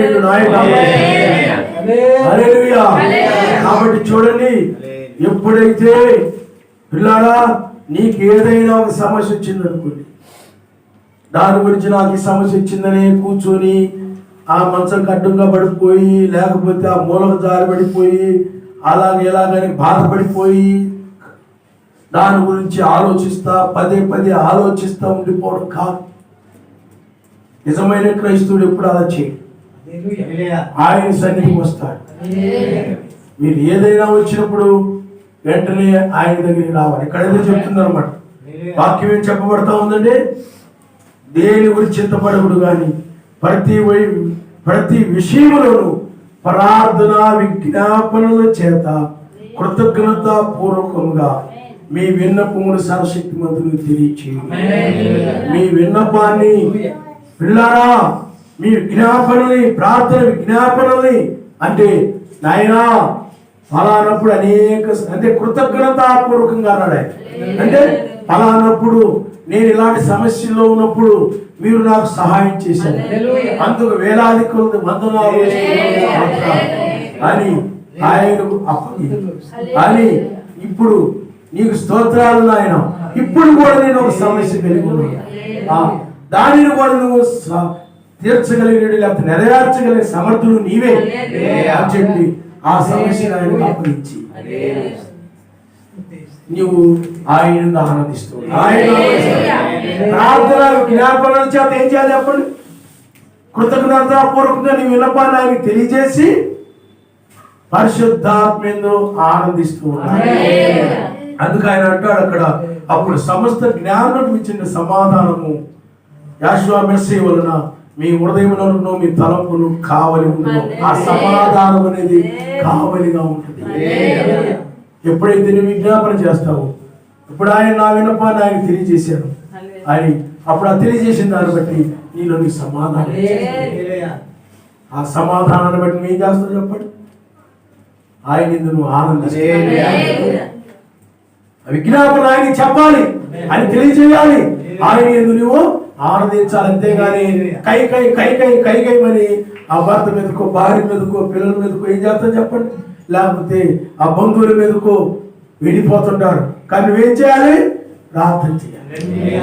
మాట ఎందుకు క్రియ ఎందుకు సమస్తం ఆయన నామం పేరు చేయడని వాక్యం చెప్తా ఉంది. కాబట్టి ఇప్పుడు నీవు పరిశుద్ధాత్మ యందు ఆనందంలోని ప్రవేశించాలి. చాలా మంది ఏమంటారంటే మేము ఇలా రకరకాల సమస్యలతో వాటితో వీటితో బాధపడుతూ ఉంటాము, నువ్వు పాటలు పాడితే ఎలా ఆనందం ఉండగలుగుతున్నావయ్యా అని ఆయన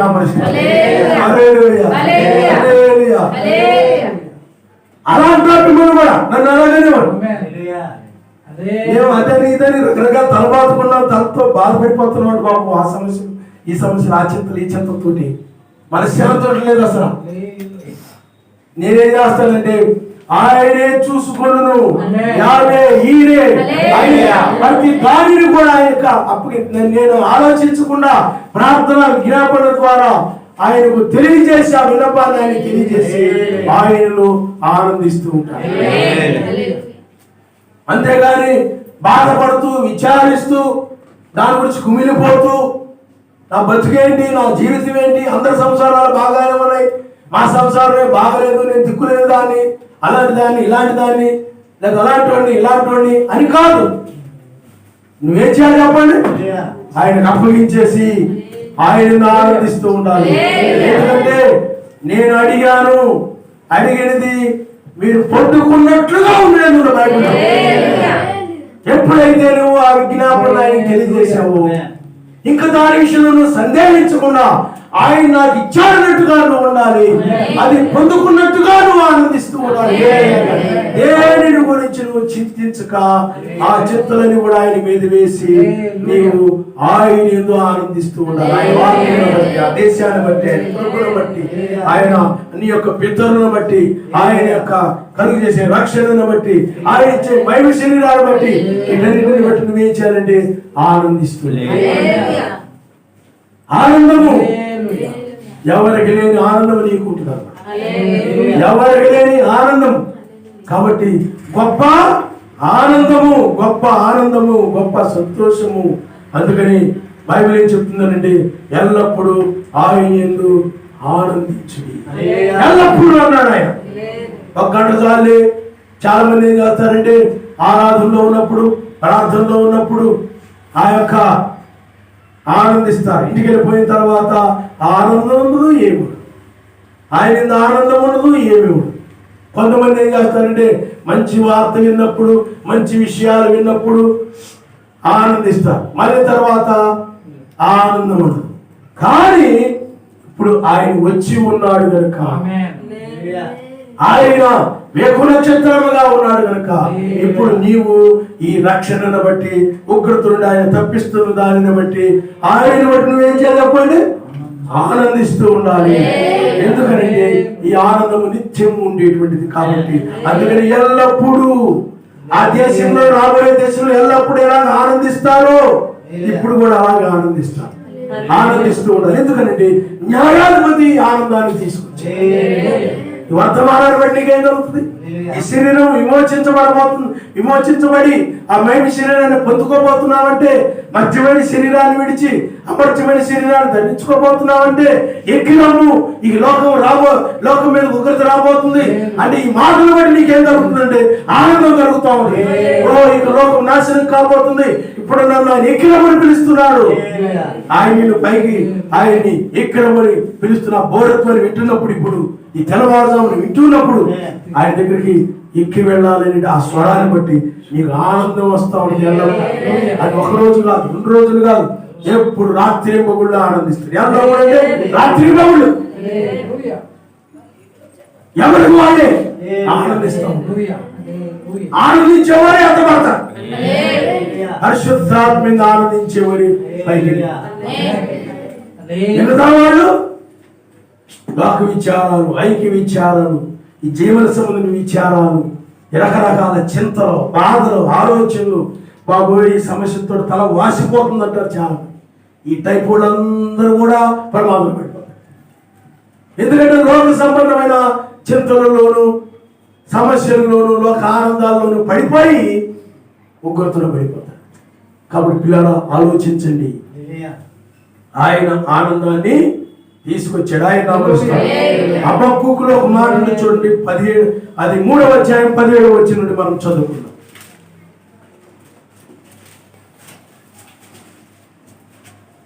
అంజూరపు చెట్లు ఉయ్యకుండినను, ద్రాక్ష చెట్లు ఫలింపకపోయినను, ఒలీవ చెట్లు కాపు లేకపోయినను, చేనులోని పైరు పంటకు రాకపోయినను, గొర్రెల దొడ్లు లేకపోయినను, సాలలో పశువులు లేకపోయినను, నేను 50 ఆనందించదును.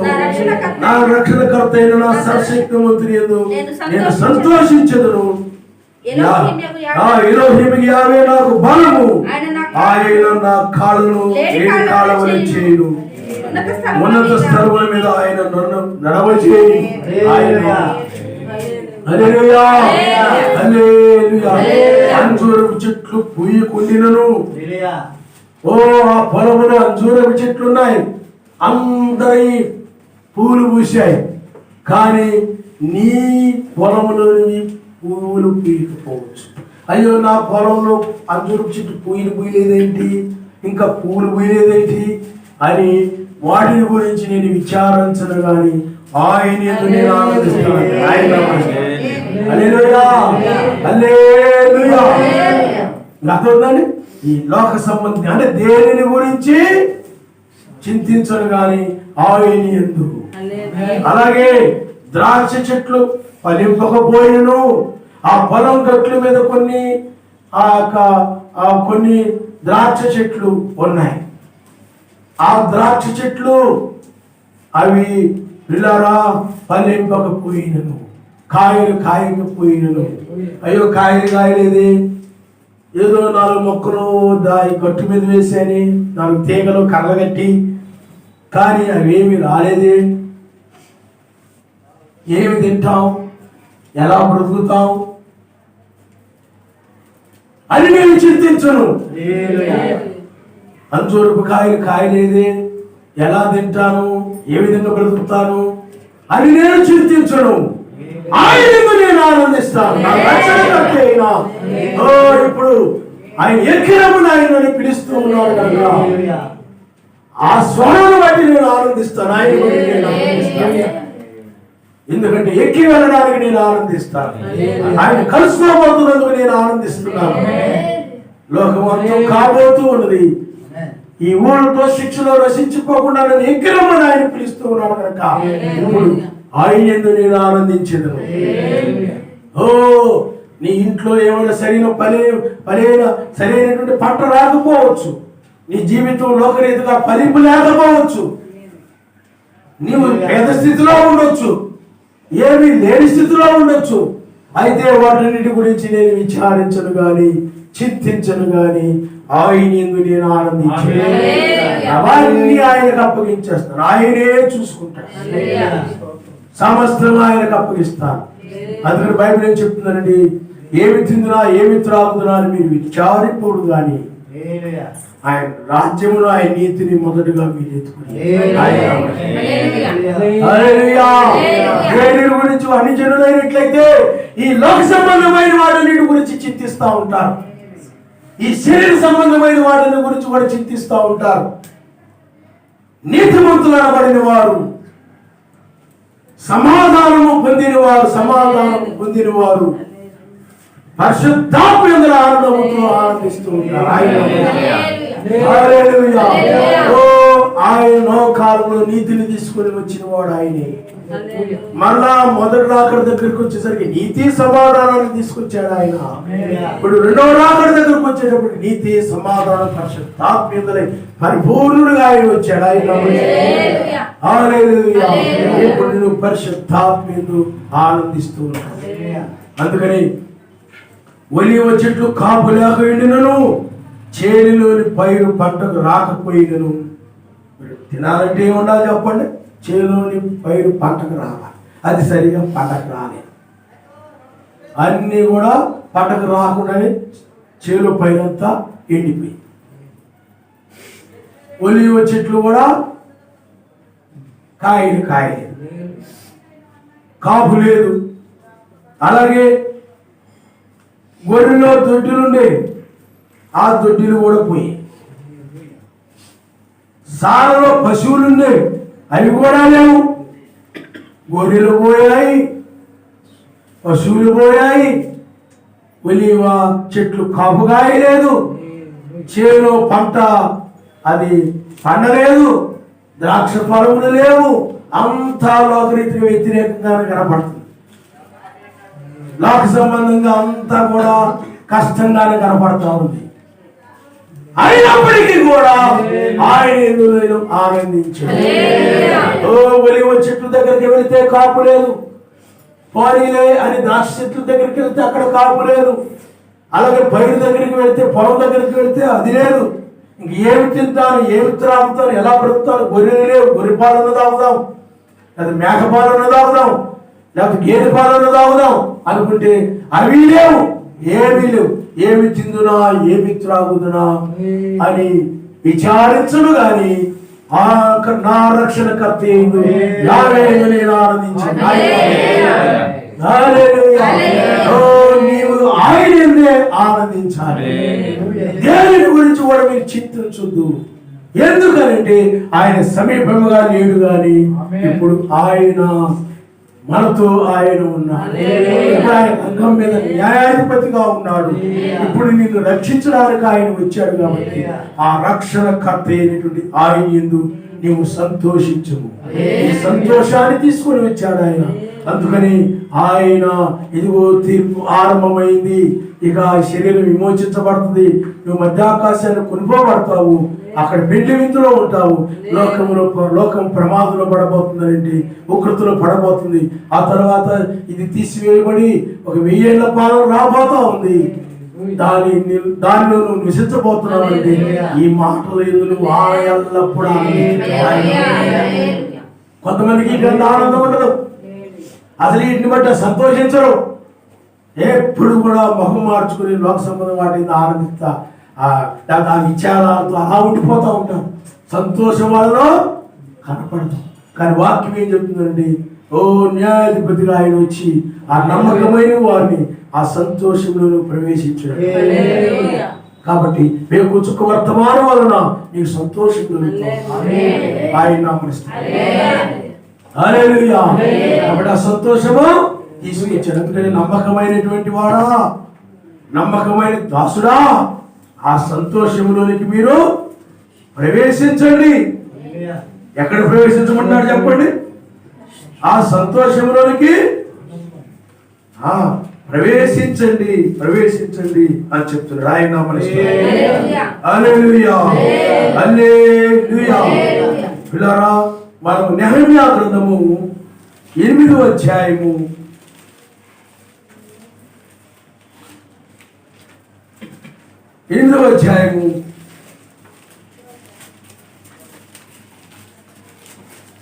5వ వచనం మనం చదువుకుందాం.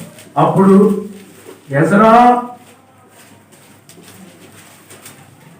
అందరికంటే ఎత్తుగా నిలబడి జనులందరూ చూస్తుండగా, చూడండి, అందరికంటే ఎత్తుగా నిలబడి ఆ జనులందరూ చూస్తుండగా. అందుకనే బోధించేవారు ఇప్పుడు కూడా ఎత్తులో ఉంటుంటుంది. సిమెంటుతో ఏం చేస్తారు చెప్పండి? ఎత్తు పెట్టి అప్పుడు చేస్తాం. అందరికంటే ఎత్తుగా నిలబడి జనులందరూ చూస్తుండగా గ్రంథములు విప్పెను. జనులందరూ నిలబడ్డారు.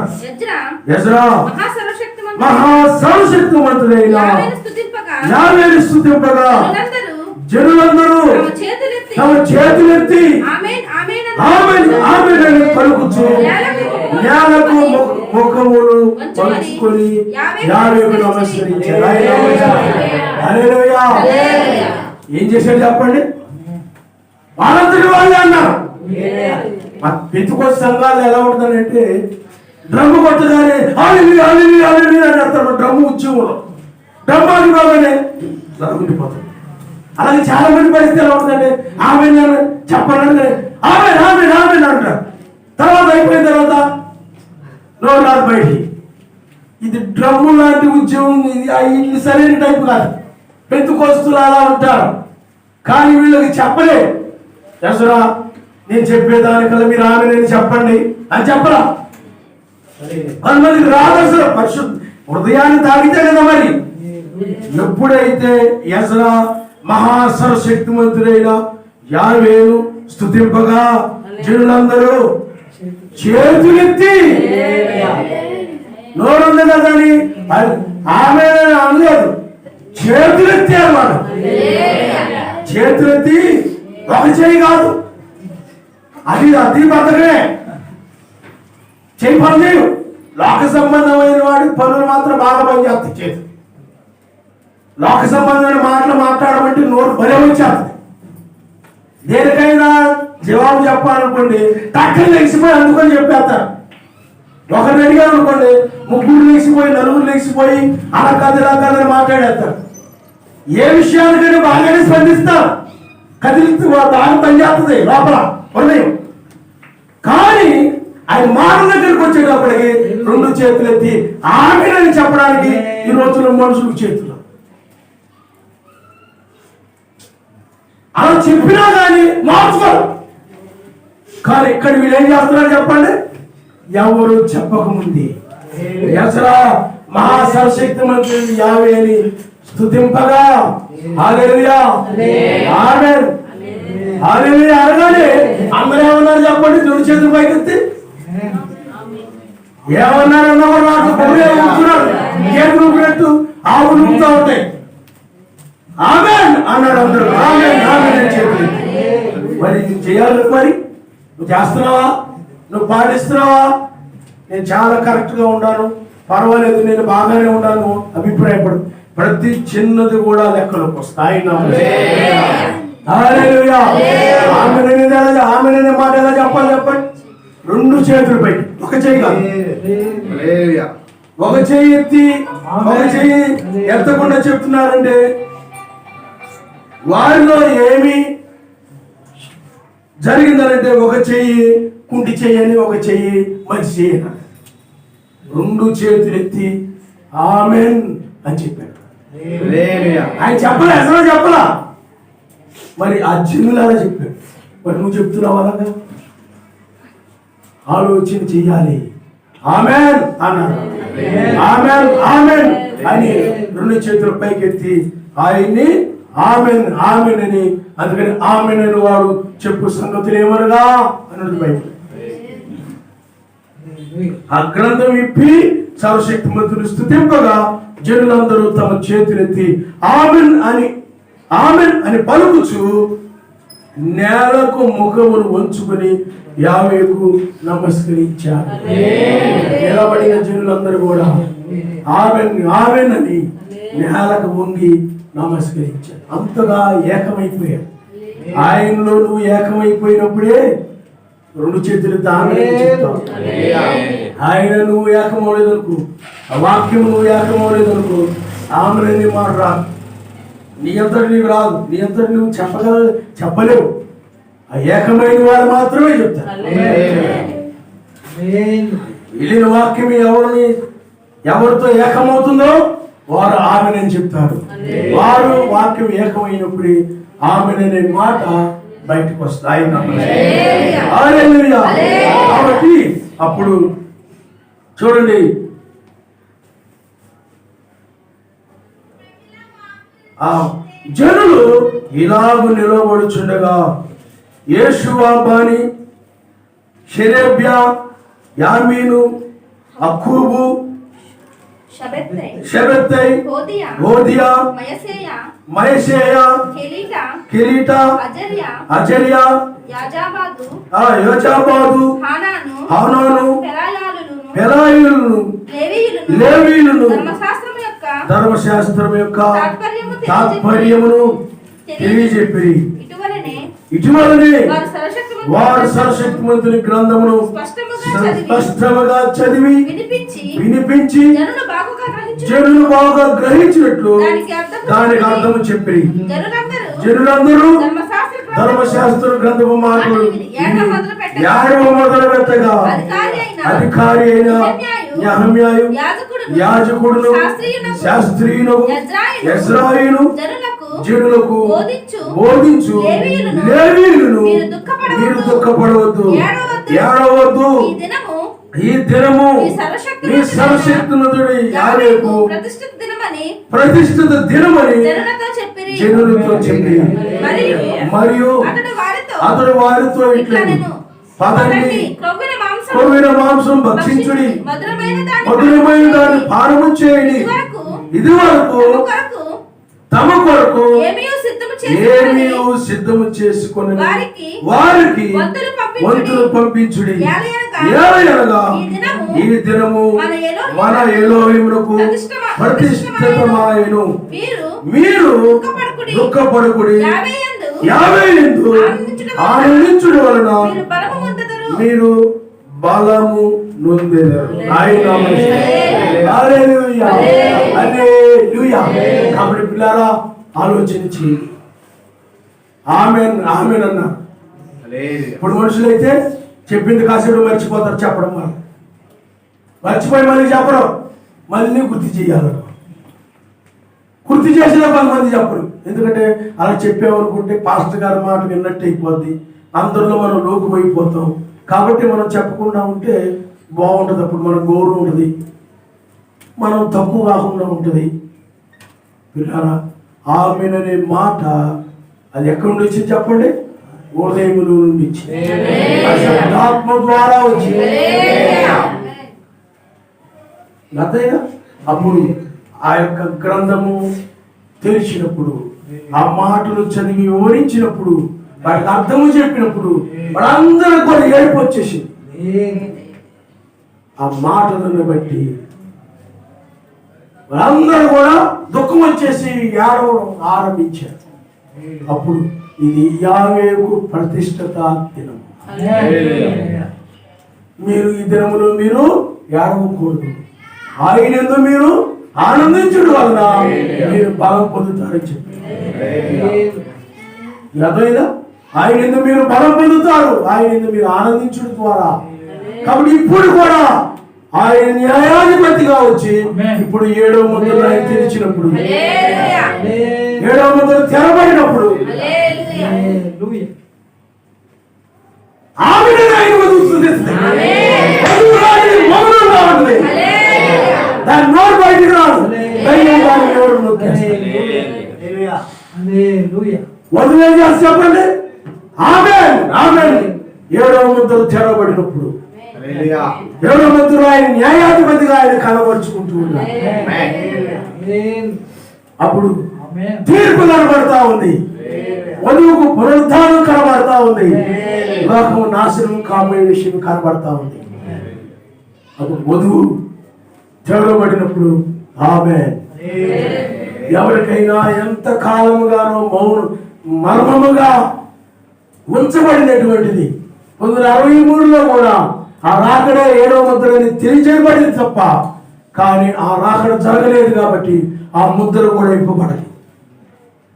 ఇప్పుడు ఇవ్వబడుతున్నప్పుడు వాళ్ళకి ఆ యొక్క పుస్తకం తెరిచినప్పుడు, ఆ ధర్మశాస్త్రం గురించి ఆ గ్రంథము తెరిచినప్పుడు వాళ్ళకి ఏడుపు వచ్చింది. నిజమైన వధువుకి 7వ ముద్ర ఇంతకాలం మర్మముగా ఉన్నటువంటి తెరబడినప్పుడు ఆమెకు ఏడుపు వస్తుంది. అందుకని ఇది దుఃఖ దినము కాదు, కానీ ఇది విమోచన దినము కనుక, రక్షించబడే దినము కనుక ఓ ఆనందించుడి.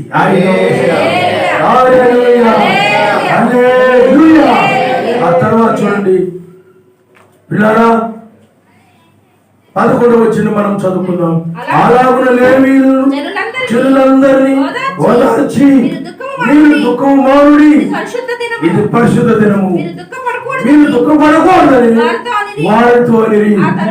ఆ తరువాత జనులు తమకు తెలియజేయబడిన మాటలన్నిటిని గ్రహించి తినుటకును త్రాగుటకును లేని వారికి ఆ పలహారమును పంపించుటకును సంబరముగా ఉండుటకును ఎవరి ఇంట్లోకి వాళ్ళు వెళ్ళి ఆయన మనకు కూడా ఆత్మ సంబంధమైన ఆహారాన్ని మనం భుజిస్తున్నాం.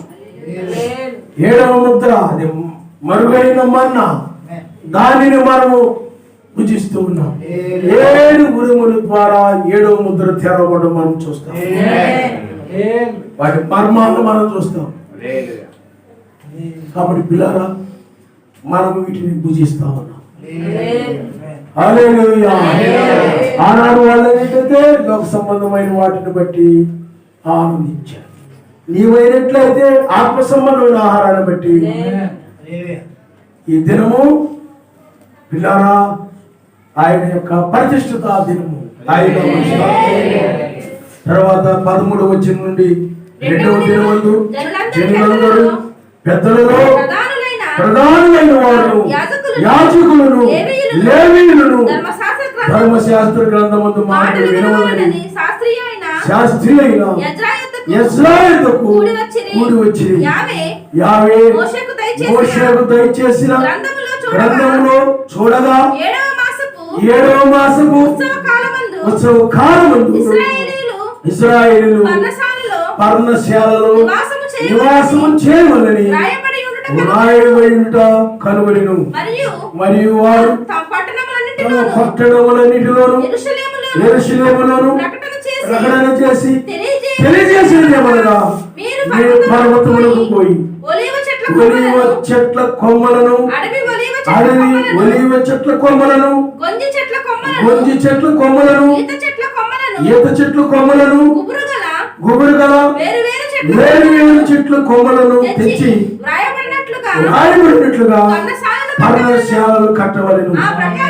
ఆ ప్రకారమే జనులు పోయి కొమ్మలను తెచ్చి జనులందరూ తమ తమ ఇండ్ల మీదను తమ రోగిలలోను ఆ ఎలోహిం మందిరపు ఆవరణములను నీటి గుమ్మపు వీధుల్లోను ఎఫ్రాయిము గుమ్మపు వీధుల్లోను పర్ణశాలలు కట్టుకుని మరియు చెరలో నుండి తిరిగి వచ్చిన వారి సమూహమును పర్ణశాలలు కట్టుకుని వాటిలో కూర్చుండి నూను కుమారుడైన యెహోషువ దినములు మొదలుకొని అది వరకు ఇశ్రాయేలీయులు ఆరాధన చేసి ఉండలేదు.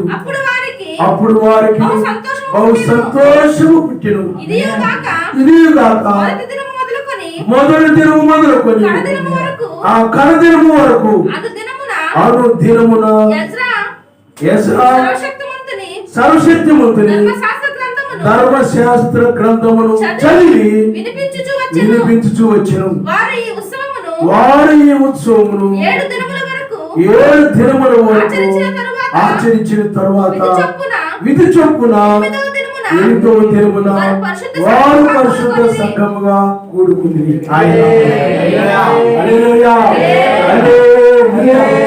ఓ పిల్లరా, అది 1000 ఏళ్ల పాలనకు సాదృశ్యం. ఆ పర్ణశాలల పండుగని దేనికి సాదృశ్యం చెప్పండి? 1000 ఏళ్ల పాలన సాదృశ్యం. ఇప్పుడు మనం ప్రతిష్ఠిత దినములో ఉన్నాం అంటే 8వ దినములో మనం ఉన్నాం. పెంతెకోస్తు పండుగ దినమున పరిశుద్ధాత్మలు అందరి మీదకి వచ్చినప్పుడు వాళ్ళు ఆయన ఆనందిస్తూ ఉంటారు. చూడండి ఒకసారి అపోస్తలుల కార్యము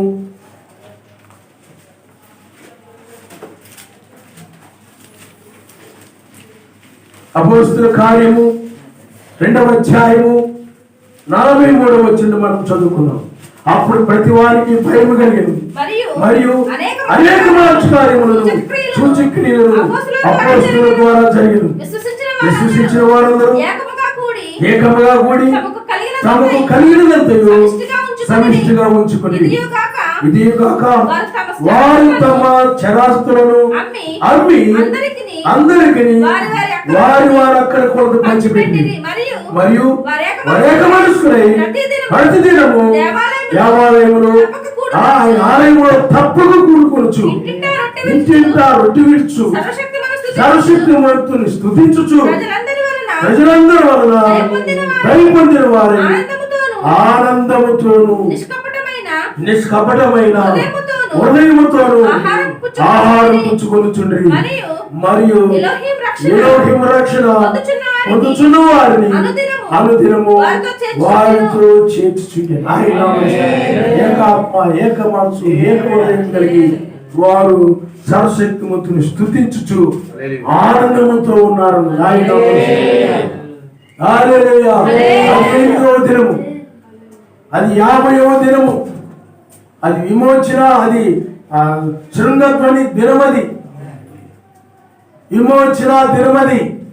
అందుకని మెస్సయ్య తిరిగి లేచిన తర్వాత 50వ దినాన పెంతెకోస్తు పండుగ. మనము కూడా ఇప్పుడు 8వ దినములో మనం ఉన్నాం. 8వ దినములో ఇప్పుడు ఆయన యొక్క వధువు అలా నీవు ఆ నెహమ్య గ్రంథంలో చెప్పబడిన ప్రకారంగా యెజ్రా ఆ పుస్తకమును తెరిచినప్పుడు ఇప్పుడు కూడా నీవు 7వ ముద్ర తెరవబడుట ద్వారా ఈ దినములో 8వ దినములో నీవు ఆయన్ని ఆమెన్ అని ఆనందిస్తూ ఆయన హల్లెలూయా ఆమేన్ హల్లెలూయా హల్లెలూయా అన్నారా ఆమేన్ అన్నారా? ఆయన యెజ్రా స్తుతిస్తూ ఉండగా హల్లెలూయా ఆయన నామానికి మహిమాని స్తుతిస్తూ ఉండగా ఆయన ఏం చేశాడు చెప్పండి? ఆమేన్ ఆమేన్ అన్నారు. అలా జరుగును గాక అన్నాడు. ఆమేన్ ఆమేన్ అన్నాడు. అది ఏ దినము చెప్పండి? పరిశుద్ధ దినం అని చెప్పబడతా ఉంది. ఆయన యొక్క ప్రతిష్ఠిత దినం. అదే 8వ దినం. మెస్సీ కూడా 8వ దినములో తిరిగి లేచాడు. ఆయన 8వ దినమే అది పునరుద్ధాన దినం. అదే మొదటి దినము. నూతన శరీరముతో ఆయన తిరిగి లేచాడు 8వ దినములో. కాబట్టి ఇప్పుడు కూడా మనం 8వ దినములో మనం ఉన్నాము. ఇది ఎలోహిం యొక్క దినము. ప్రకటన గ్రంథంలో మొదటి అధ్యాయంలో కనపడుతుంది. ప్రభువు దినం అని ఉంటుంది అక్కడ. అది ఎలోహిం యొక్క దినము. ఆయన తిరిగి లేచినటువంటి దినము. అది లోక సంబంధం, అది ఆదివారం అవ్వచ్చు, కానీ ఇది ఆత్మ సంబంధమైన దినం. ఇప్పుడు మనం ఆత్మ సంబంధమైన 8వ దినములో మనం 8వ దినములో అది పరిశుద్ధ దినం అని చెప్పబడతా ఉన్నాం ఇక్కడ. కానీ మనం ఉన్నది అతి పరిశుద్ధమైనటువంటి దినం. హల్లెలూయా. ఎందుకు? ఈ దినములో నీవు అతి పరిశుద్ధుడు అవుతావు. ఈ దినం ఏం చేయాలి చెప్పండి? భూమిని కూడా విమోచించి, మూలుగుతున్న భూమిని కూడా విమోచించి అతి పరిశుద్ధమైనదిగా చేసే దినం అన్నమాట ఆయన. అప్పుడు దీని తర్వాత 1000 ఏళ్ల పాలన వస్తుంది. 7వ దినం అదే పర్ణశాల. అప్పుడు నువ్వు దేని బట్టి ఆనందించాలి? ఆయన బట్టి ఆనందిస్తూ ఉండాలి. హబక్కూకులో మనం చదువుకుంటే అక్కడ దేనిని గురించి అతను చింతించడం లేదు. దేనిని గురించి చింతించకుండా ఆయనను ఆనందించే సమయం. లోక సంబంధమైన వాటి ఆలోచించుకొని చింతిస్తూ ఉండడం, బాధపడతా ఉండడం. ఆయన ఇంతే, ఈయనంతే, ఆవిడంతే, ఈవిడింతే, ఆవిడలాంటిది, ఈవిడిలాంటిది, ఆయన అలాంటోడు, ఈయనలాంటోడు. ఆయన ఆడ గురించి, ఏడ గురించి ఆలోచించుకొని చింతిస్తూ ఉండడం కాదు. అర్థమైందా? ఆయన ఎందుకు ఆనందిస్తూ అత్యంతలన్నీ ఏం చేయాలి చెప్పండి? నీ దేని గురించి అయినా చింతిస్తే ఆయనకు అప్పగించే. ఆయన చూసుకుంటాడు. ఆయన సమస్తము మేడ కొరికి సమకూరు జరిగిస్తూ ఉన్నాడు. ఆయనకు అప్పగించే. నువ్వేం చేయాలి? ఎల్లప్పుడూ ఆనందంలోకి ప్రవేశించాలి. మెస్సయ్య మనకు దాన్ని తీసుకుని వచ్చాడు. ఆయనే రాజు, న్యాయాధిపతిగా ఆయన. నువ్వు దేని బట్టి ఆనందిస్తున్నావు ఆలోచించి. మిగతా వాడు చింతించే వారందరూ కూడా ఏకీవిచారాలు, ఈ చింతన కలిగినటువంటి ఈ చెడ్డ గుంపు స్వామరి చింతిస్తూ ఉంటాడు కానీ పని చేయడు. ఆ స్వామరి ఎక్కడికి వెళ్ళిపోతాడనేది శ్రమల్లోకి, ముగ్గురతలోకి వెళ్ళిపోతాడు. అతనికి ఏమి లేదు చెప్పండి? పరిశుద్ధాత్మ ఆనందంలోకి ప్రవేశించడానికి హక్కుదారుడు కాదు. విన్నా కానీ నమ్మడం. ఏకు చుక్క వర్తమానం గురించి చెప్తే నమ్మడం. అందుకనే వాడి సంఖ్య 13, మన సంఖ్య 8 నిత్యత్వము, నూతన సృష్టి.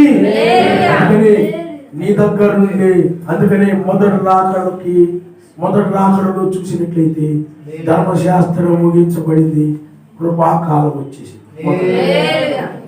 రెండవ రాకడ ద్వారా లోకానికి కృపాద్వారం మూయబడతా ఉంది. మీకు అర్థమైందా? కృపాద్వారం మూయబడతా ఉంది. లోకానికి మూయబడిన కృప. ఇక నీవు శాశ్వత కృపలో ఉంటుంది. కృప ఎన్నడూ నీకు దూరం కాదు. ఆ కృప దూరం కావచ్చు, కృప అయిపోయింది, కానీ ఇది శాశ్వతమైన కృప. అన్నిటికీ కూడా అంతము. లోక రాజ్యాలకు అంతము, మరణానికి అంతము, కాలానికి అన్నిటికీ కూడా ఇది ముగింపు. చీకటికి ముగింపు, పాపానికి ముగింపు, లోకము దాని ఆశలకు ముగింపు, నూతనమైన దానికి ఆరాధన, నూతన శరీరము, నూతన రాజ్యము, నూతన రాజు, నూతన ప్రజలు. అది అమర్త్యమైనటువంటిది ఆరంభమయ్యే సమయం.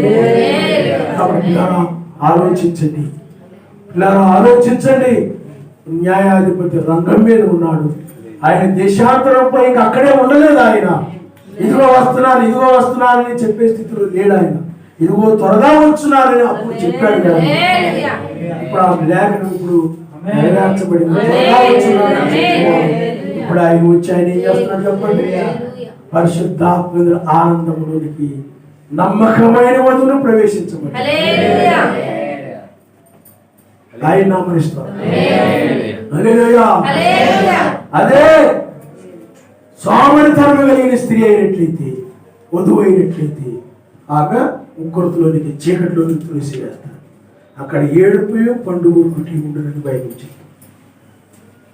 కాబట్టి పిల్లలు ఆలోచన చేయండి. నీవు నిజమైనటువంటి నమ్మకమైనటువంటి బిడ్డలుగా ఉండాలి. ఆయన సన్నిధిలో ఆయన ఆనందించాలి. ఆయన నామనిస్తాం. హల్లెలూయా. హల్లెలూయా.